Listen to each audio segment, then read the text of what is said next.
Hey, it's Andrew from Spackle Bucket Moto, and I got a real spackle bucket tip here. $10, and I basically fixed my windscreen issue, which I talked about in the last little video.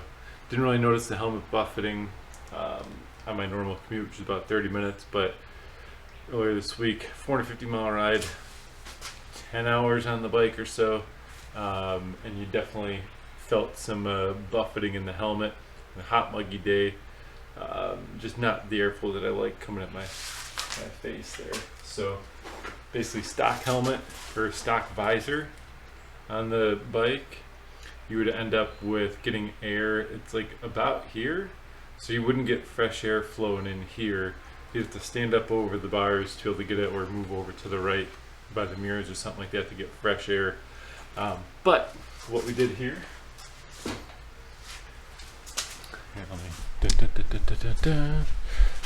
so we've got here, nice, chopped it down, shorty. Now this isn't the original one. I still have the original like this, and here's what I did.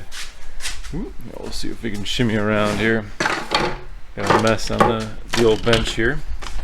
But what I did is I took the stock one, I made a cardboard profile of that, and I left it the full height here, and then what I did is you can kind of see that I went in, made some marks here of about where the top of this would be. So I didn't want the visor to come up more than this, or the windscreen. So you can see there, chopped it about there. And what this is just a sheet of Lexan polycarbonate. I know you can use probably some other stuff, but really simply, there's some tutorials on YouTube, I'll try to link it.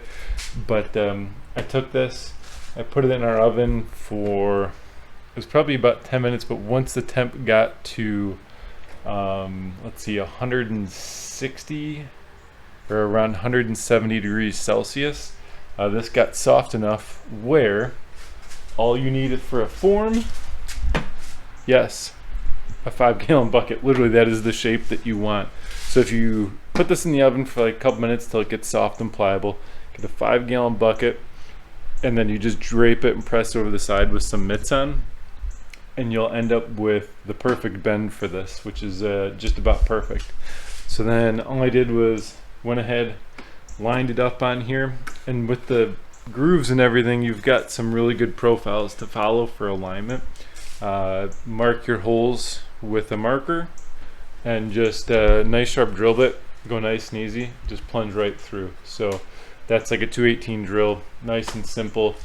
And that basically, riding wise, here, let me plop this back down.